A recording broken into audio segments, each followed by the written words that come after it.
lapper here at Ace. Tell me, you led the whole race, but it wasn't easy. No, it wasn't easy. I mean, it seemed like the longer we ran, the better our car was, and we fought that all day. We were a little tight early, and like I said, whenever we got the caution, the tires cooled down and it tightened up just a little bit. But I mean, the guys gave me a really good car. We made some adjustments to it to help get it tweaked in, and you know, it's hard to get it real close in practice because you've got older tires on, and you're only going to run a 50-lap race. So you got to get it where it'll run a sprint instead of a long run. So that's kind of where we played with it. But I mean, as you can see, we're in Victor Lane, so the car's pretty good. Yeah, and tell me about, I've been wanting to ask you, you're somebody that runs the tour all the time. Brad's put this whole thing together, Ace. Is this something modifieds need other tours, other places to run? Oh, yeah. Brad and everybody here has done a great job. They have been very hospitable to us. They've taken care of us in every way possible. And they give us a great place to race at. This track produces great racing. You know, you don't need 50 cars in a race to make a good race. If you got 6 or 8 good cars, that makes a good race. So yeah, I mean, I hope we come back here several times next year. Here in Victory Lane, capped it off good, man. Won by 2 points, won the championship here in the Tour de Madness thing at Ace. Tell me about that driver. I mean, it wasn't as good as the first race, and this thing was awesome, second race. You know, we come here with 2 things in mind. That was winning both races. And, you know, we didn't win the first race. We actually had a nut come loose on the torque arm, and I lost my forward drive. It was getting worse and worse, but made a few adjustments for the second race, and man, that thing was a rocket. I don't believe there's a car out here that could touch it. I mean, it was just, you know, we got out there about 10 car lengths, and I was just riding the entire time, so unbelievable. But, you know, the biggest thing, I mean, that's, I guess, 3 wins for us down here this year, and, you know, that's pretty cool. Out of 10 races, I feel pretty good about that. But the biggest thing, the championship, I'm still in awe that we won it. You know, it's my first championship in anything, you know. Even back when I raced go-karts, never won a championship. So to win the championship, beat the best, you know, to beat, you know, the Myers guys and Danny Bond is so strong.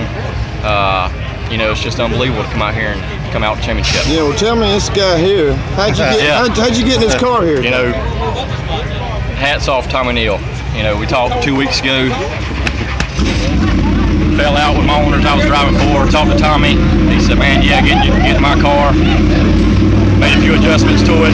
Come down here, fast all day. You know, we unloaded as fast as in practice, and just unbelievable all day. If it wasn't for Tommy, I wouldn't be sitting here right now. I'd be sitting in the stands watching somebody else celebrate.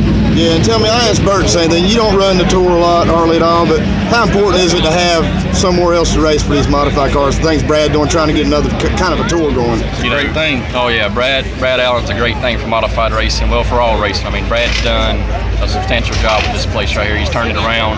You know, this is my favorite racetrack to come to. You know, it's one of the nicest facilities you'll ever come to at the racetrack. But, you know, he's really done a great thing, and I'm hoping he does even more. You know, we had 10 races this year. I hope next year it's 30. You know, it's just unbelievable what he does. And, you know, it just shows the power of all of us working together.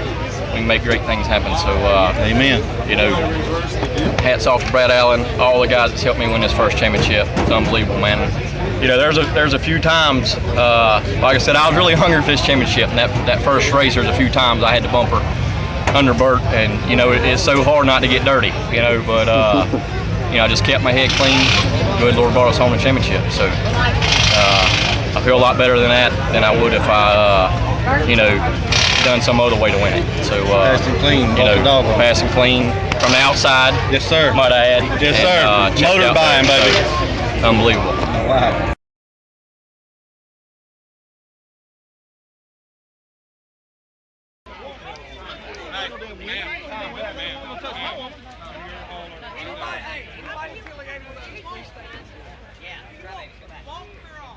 Take Crybaby back home.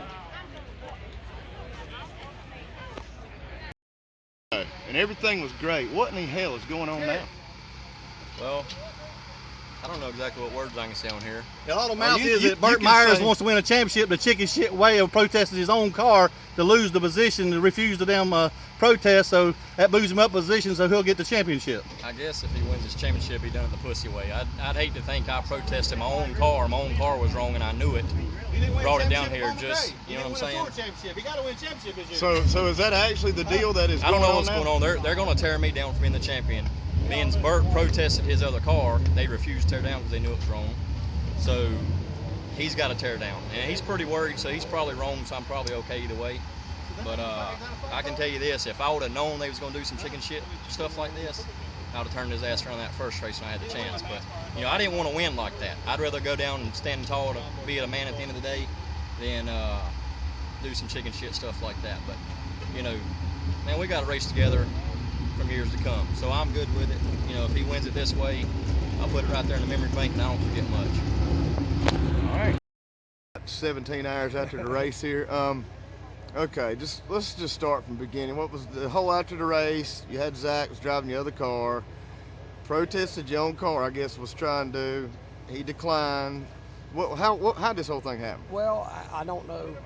Apparently, the 3 car didn't get the message that he should finish behind me to make the points work out. I didn't bring that car down here to cause any controversy. I brought it down here to hopefully put a little bit of extra money in my pocket if it didn't tear anything up, which should have been the case. And the way it all worked out is the 3 car finished in front of me, and it cost me enough positions to lose the championship. So we protested the 3. He declined protest, which gave me the 3rd position. So the 21 in my car were tacked for the motor, and they've got some issues that they want to finalize and I guess sleep on to figure out what they're going to do. But it is what it is. I mean, So pretty much after the race, we're at the same point was at the race. We still don't know nothing really. We still don't know nothing. Here it is, 9:22 on Sunday night, and we don't know where we're at. But I'm going home and go to bed and try to forget about it for a little while. This season's just been one of those seasons that just won't let me go. But we got one more at the North-South Shootout. We'll put it behind us and see if we can't improve on a bunch of things in 2013.